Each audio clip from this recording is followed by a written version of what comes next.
demandé quelque chose à Dieu qui me semblait tellement grand à mes yeux. Et alors que je me conduisais pour entrer chez moi, j'ai entendu dans mon esprit: mon enfant, ce que tu me demandes est tellement bas de gamme par rapport à ce que j'ai à t'offrir. Et dans la même période, alors que je méditais le livre des psaumes, mais là, Dieu m'a appris quelque chose. Il m'a dit, en fait, apprends à compter sur ma bonté. Et c'est ce qu'on veut faire aujourd'hui. La Bible nous dit dans le psaume 103, au verset 11, mais autant les cieux sont élevés au-dessus de la terre, autant sa bonté est grande pour ceux qui le craignent. Dans le psaume 117, il y a plusieurs versets dans la Bible qui parlent de la bonté de Dieu.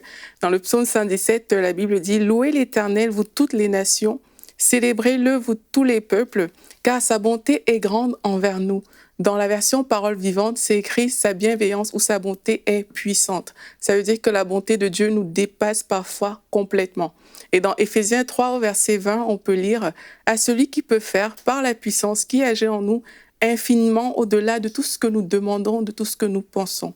En fait, la bonté de Dieu attire vers nous des choses qui nous dépassent complètement, mais si seulement on pouvait faire confiance à Dieu, si seulement on pouvait dire à Dieu: Seigneur, traite-moi selon ta bonté. Alors, il y a des situations peut-être par lesquelles vous passez aujourd'hui, il y a des espérances que vous voulez peut-être dans votre vie avoir par rapport à différentes choses, et il y a des demandes que vous avez devant le Seigneur, mais ces choses sont tellement bas de gamme parfois par rapport à ce que le Seigneur a à nous offrir. Il y a même des montagnes qui pour Dieu, pour vous c'est des montagnes, mais pour Dieu c'est une bagatelle, c'est juste une bagatelle, pardon. Donc il faut apprendre à dire: Seigneur, traite-moi selon ta bonté. C'est la bonté de Dieu en fait qui effectue souvent des retournements dans les situations par lesquelles nous passons. C'est la bonté de Dieu vraiment qui agit en notre faveur, mais vraiment d'une manière qui nous dépasse. Et là, dans le psaume 126, la Bible nous dit: quand l'Éternel a ramené les déportés de Sion, nous étions pareils à ceux qui font un rêve. Alors notre bouche était remplie de rire et notre langue poussait des cris de joie. Alors on disait parmi les nations: l'Éternel a fait de grandes choses pour eux. Oui, l'Éternel a fait de grandes choses pour nous, nous sommes dans la joie. En fait, c'est la bonté de Dieu qui fait des choses extraordinaires dans notre vie.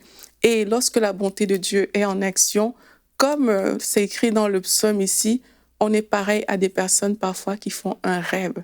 Ça veut dire qu'il va falloir comme se dire: waouh, qu'est-ce qui m'arrive? Parce que Dieu a tellement agi dans sa bonté qui est tellement grande que là, on ne peut être que épaté, la bouche remplie de rire. Ça veut dire qu'on est tellement rempli en fait par la grâce de Dieu, par sa bonté, que la bouche ne peut que rire en fait. Donc aujourd'hui, je veux vous encourager à exalter la bonté de Dieu, quel que soit ce qui se passe. Ne limitons pas Dieu, ne soyons pas comme ces personnes qui pensent qu'elles peuvent tout d'elles-mêmes, mais exaltons la bonté de Dieu, magnifions le Seigneur et disons à Dieu: Seigneur, traite-moi selon ta bonté est bien plus grande que tout ce que moi je peux espérer.